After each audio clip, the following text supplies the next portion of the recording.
What's happening, you guys? Welcome back to a Tuesday tune-up on the Let's Go Win podcast, where we are here to help you be happy, healthy, and wealthy. And I think what we're going to talk about today is going to knock all three of those off, because we are talking about truly knowing yourself, being clear on what your career is. And we have an expert. Gina Riley is an HR professional and authority in career transition. She is the creator of the Career Velocity System that helps leaders and executives effectively move into a role where they can create a legacy. She holds a master's degree in whole systems design, is a certified YouMap coach, and an executive search consultant, and conducts interview skills and talent selection training. Gina, what is happening? How are you?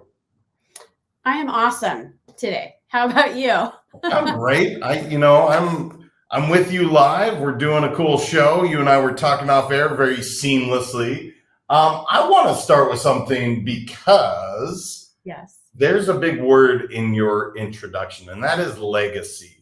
I don't always get to ask people, because this is one of those things that I have definitely spent countless hours thinking about in meditation. Not like, this is a big word. So what does legacy mean to you, being that this is your world? I think legacy it goes back to, there's a saying about, I forget who says it, somebody famous, about how you made people feel. They're not going to remember every single thing that you said or that you did, but it's the feeling and the impression that you left upon them, when you're gone, when you're not there anymore. And so when I look back over all the mentors and the sponsors I've had throughout my career, it isn't necessarily those individual moments. It's the feeling that remains with me, that's inspiring and inspired me to become who I, am meant to be ultimately. So that's what it means to me. It's like, how are people going to feel when you're not there anymore?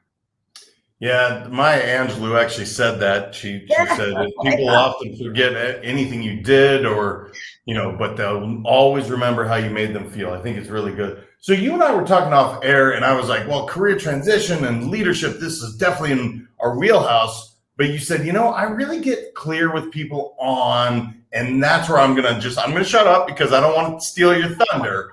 But you help people get clear on specific things prior to even looking at whatever career that is. Oh my goodness, yes. Why don't we'll take one step back. One of the mistakes I see people make, especially when they get laid off or they're kind of confronted with a career transition, is they think, ooh, I gotta go brush up my resume. I talked to someone yesterday. I think I just need to fiddle with my LinkedIn profile. And what I advise people to do is, before you start fiddling with your marketing, you better be really clear on the messaging that's going to end up going into the marketing, right? And what's more important than a resume, piece of paper, or your LinkedIn profile, both very important, it's all the underpinnings that come behind it. What is your brand? Who are you? What do you stand for? Can you articulate it? Because if you can't articulate it before you make those marketing materials, you're going to blow it when you get to the place where you're going to have informational conversations or interviews, because you won't be able to talk to it. So one of my best friends literally just was let go. There was a downsizing. I know, and you feel for them, but at the same time, there's also this, once you get past the ego, I think, unless you absolutely love that career and job, which he didn't love what he was doing. Let's be clear. He liked the company, but he didn't love it. And I said to him, blank, I won't say his name because I haven't, he might be okay, but I'll have him tell his own story. Yeah, we'll keep him private. But I said, this is really a chance for you to find exactly what you want. Know the culture of the company that you're going into. Make sure your non-negotiables are taken care of. And he said, well, I don't know exactly what that is. And my advice, and you're an expert, so I'm going to ask you, but I said, get quiet, man. Literally write down what you love to do, what you don't love to do. And I'm like, oh, so you love drinking beer and telling bad jokes. There might be something there for you. I don't know. But Gina, I'm just curious. Am I far off on my, my advice that I gave him? You are not far off. Your advice is spectacular. First, I would say, when someone gets laid off, my recommendation is to make sure that you understand you're going to have emotions. You need to accept that there's transition management that you mentally need to kind of go through, just the same as if we lose a loved one, or there's some other kind of loss in our lives, or even if our job changes internally, we first have to accept it. And sometimes there's that resistance, then there's acceptance, then there's this trough of like grief and sorrow and anger. And then there's the new beginning. And unless you experience that and accept and embrace it, it's tough to get to the new beginning. And guess what? If you're in the trough of despair, that's not the time to be doing informational conversations and chatting with people anyway. So take care of your stuff first. That's the first thing. I like William Bridges' transition management books. Very thin, very easy to read. The psychology is sound behind it.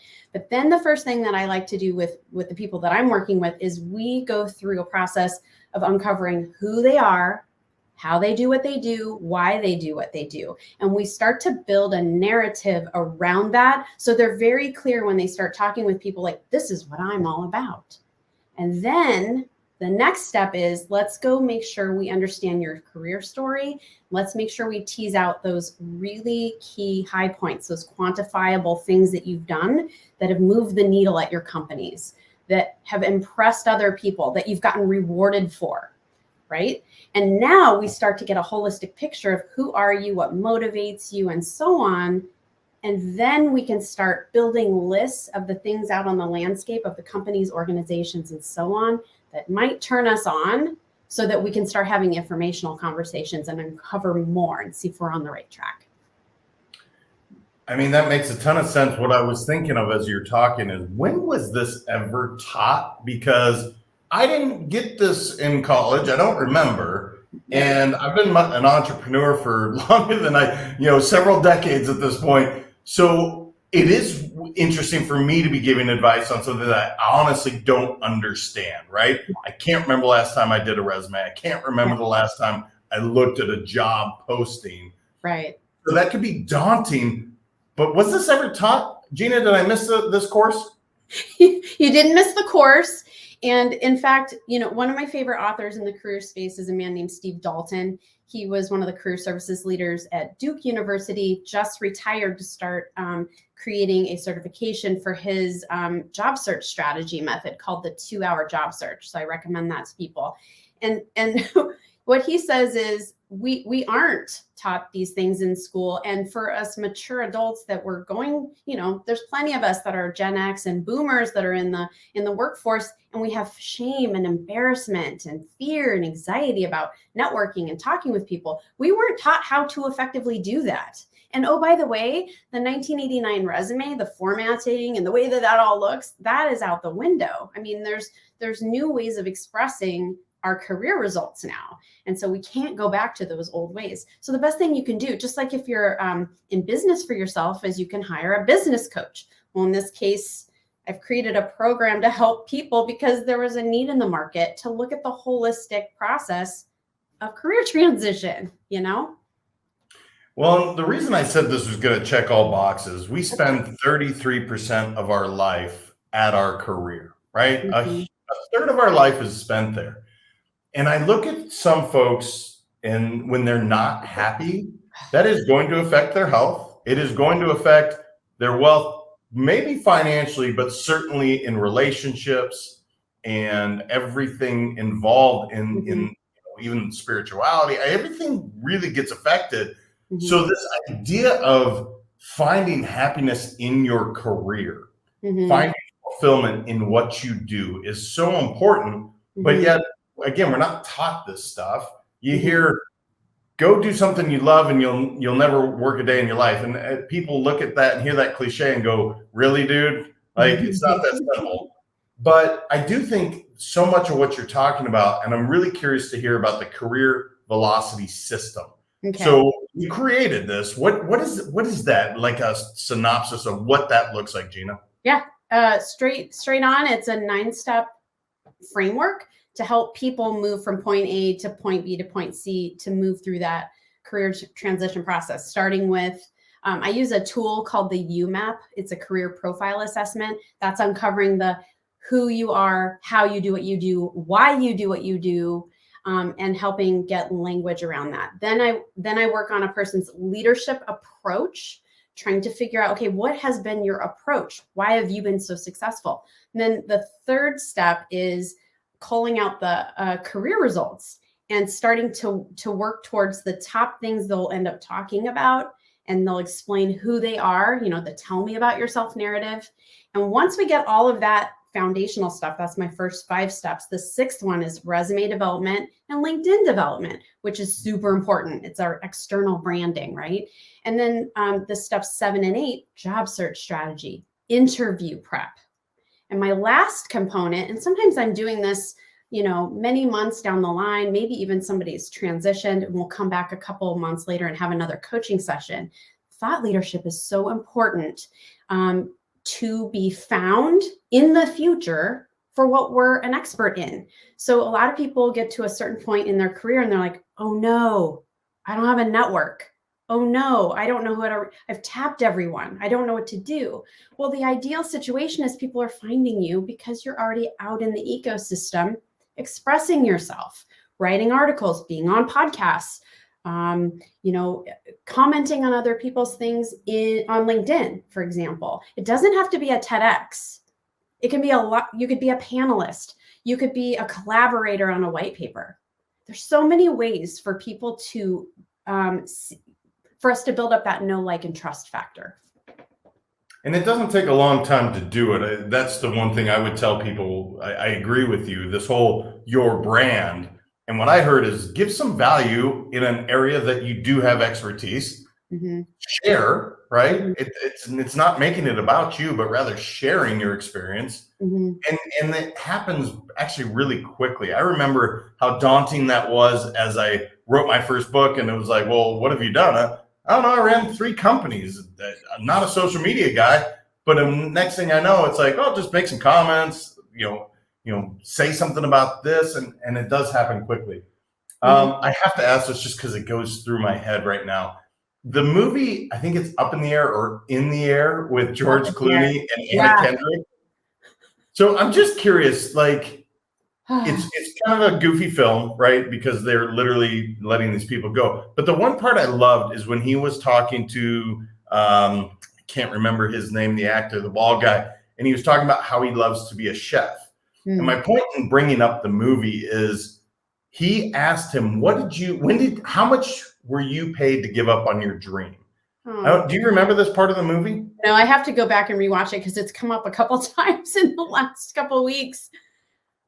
It's a sad movie. It was a sad movie, but there was this moment, and it's not J.K. Rowling's. Gosh, what is it? It's a initial. He's from Montana. I should know this. But anyway, he said, well, how much did you give up to quit pursuing your dream? Because he had gone to culinary school and he loved to cook.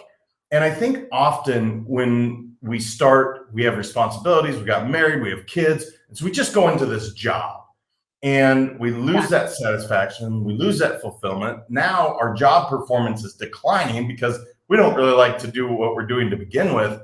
Mm-hmm. It's pretty sage advice to say, hey, let's stop and look at what you really enjoy. Mm-hmm.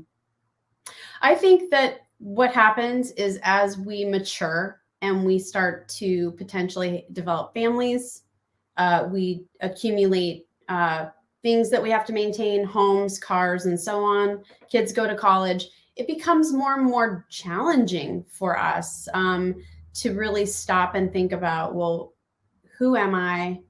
And what do I really want to be doing? And is it a viable thing? Can I maintain my lifestyle now? That's a very confronting and scary thing. And I would even dial it back to something like I've worked with a lot of people who are in corporate and they're like, I'm ready to give back. I want to go work at a nonprofit. That's a very, very difficult transition to make. I have a lot of reasons why. We can go there if you want to, and vice versa. People from nonprofit that grow up their whole careers in nonprofit and want to shift into corporate for whatever those reasons. 2 really challenging career transitions. So if it's something really dramatic, like Up in the Air, going from, let's say, corporate to being a chef, some people may feel like they can't do that they're restricted because of the life that they built around themselves. So what would you advise someone in that position? Because again, I look at people and they're probably doing their checklist like, all right, salary or my how much money I need to make. I'm not sure if Mm-hmm. that should be one, but it's certainly up there, right? Do Right. I want to travel? Do I not? Mm-hmm. What area do I want to work in? Uh, Mm-hmm. you know, uh, when do we get to like what is that list? What should it look like if you're advising somebody to say, all right, you just lost your job or you're considering a career move. Yeah. Let's start with these three. Gosh. I first start with the who they are in the first place, because once I understand their natural talents, so you've probably heard of Strengths Finder. And when a person takes Strengths Finder, it's a statistically valid tool. When you get your top 5 of the 34, you're considered 1 in 33 million people. I mean, isn't that mind blowing in the order that they appear? And so there's like nobody like you. And so once we get grounded, each person could get grounded in like, oh, this is why I'm talented. This is how I move about in the world. Then the next question is, okay, we know how you do what you do, but what do you want to apply it towards? Meaning, what skills do you want to use? Then we start looking at, well, what skills motivate you and which ones burn you out? And then we can start to cull out like, oh, here's all this stuff that was just making you die inside at your last job. Where can you use your motivated skills? And then how can you apply your natural talents to them? We can add a third element, which is your why, and your why are your values. And if your values are not in alignment with what you are doing, you will forever be dissatisfied and unhappy. You will have a sick stomach. You will not be able to sleep at night. So your question is a good one. I would dial it back one more step and address those 3 things before you do any other 3 things, which might be build a target list where you could use those motivated skills. Yeah, and you mentioned several resources. I just want to reiterate. So Oh, you yeah, talked I can run it down. about what's that? I can give you the rundown. Yeah, because he said 2-hour job search was a good one. YouMap, you said strengths finders. So it sounds like to me, it's not just one, but rather let's use a couple of these things and collaborate. Exactly. I mean, in my program, I'm using all of these tools. So as I'm talking about them, I mean, there's nothing coming back to me on this. This is just all the pieces of the puzzle, a bazillion hours of research to put together this program 5 years ago. And, I listened to 120 podcasts and I read 20 books, and, I brought in the things that I thought were economical to use, not in like how much money we're spending, but economical in its like, it gets to the point. Like, here's one of my other ones. I'm dissecting Kate Dixon's Pay Up, which is how you negotiate your salary. And so that's a gift I give all my new clients. That goes out in the mail after they sign up with me, because I want people to have the nuts and bolts right there in front of them. I don't have every answer to the whole career transition process, but I know where the experts are. Well, I know you do, and I can't believe it's already 20 minutes in. It's gone so quickly. I want to ask you, open forum, anything I didn't ask you that you're like, Jane, you should have known to ask this. Anything you want to make sure to share with the audience before we start to wrap up? I don't know. It's just, it's fun to have a chat. There's a lot to career transitions, is what I would say. And for especially your friend that just got laid off, to not beat oneself up, but you have to start from a place of acceptance. And then there are tools available to help you with that process. And I would say, don't just start with your resume, because I fundamentally feel like that is the wrong thing to do. And I say that all day long. The resume is important. And I partner with 3 of the top resume writing companies in the country with my coaching clients so that they get the best resumes possible when they're ready. But it's all after we build the stories. No, I think that's smart. And you even mentioned, look, this is a grieving process. Like, you lost something, even if you hated it. Yeah. You lost something. Let's process through that. It's a rejection. It feels terrible. Your girlfriend broke up with you, It's very true. Gina, I want people to be able to connect with you online. What's the best place for them to do that? If they're in a career transition, they're considering it. They didn't even know they were considering it until they listen to this. They're like, you know what? I need to look at it. I should think about it. Yeah, it's better to think about it before it happens. So I'll list a couple things. One is I have on my website, GinaRileyConsulting.com. At the top, there's a green button. You click on the green button and you get a free webinar and workbook. And it follows the outline of my career transition model, career velocity, but you can start to make a career transition plan for free. You don't have to reach out to me. You don't need to talk to me. You don't have to hire a coach. Boom, start making your plan. So there's that. And then industryexpertmagazine.com is where I have like tons of articles I've written on career transitions.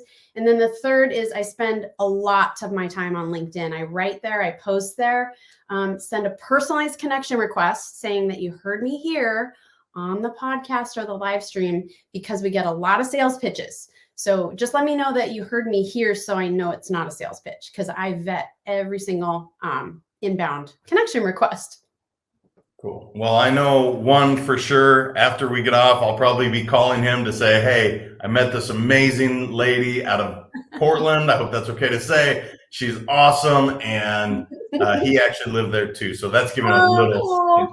Yeah, I'm happy to send some resources his way. And, there's very specific articles that sometimes will be helpful. Like, oh, it's about networking. Here's some articles on that. I spend 10% of my working year writing. So it's a lot.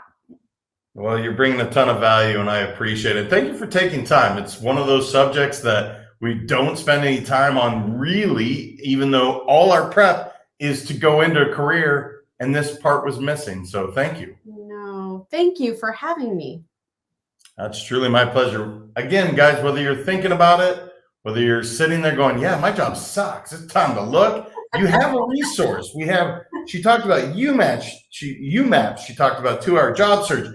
GinaRileyConsulting.com. Go check her out.